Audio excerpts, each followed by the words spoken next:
Sudah jam 4 pagi, kami harus bangun untuk sahur. Si baby kami lagi tidur. Saya harus menyiapkan kopi terdahulu.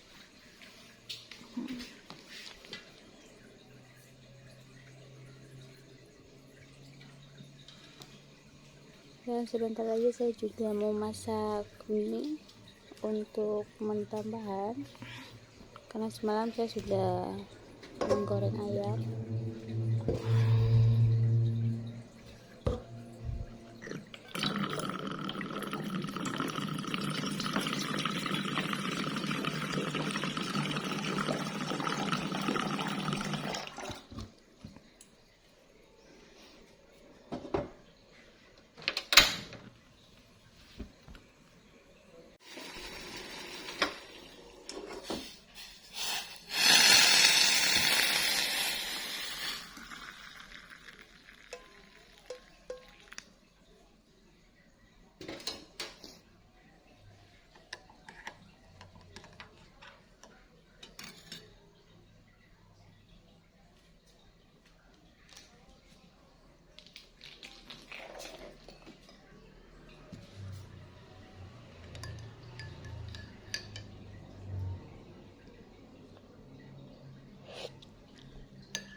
Alhamdulillah, sahur pertama sudah dilakukan tadi barusan, sama Papa Kamil, dan si baby Kamil lagi tidur.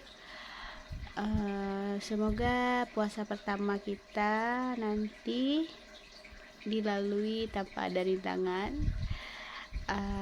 Buat kalian semua, happy Ramadan Karim.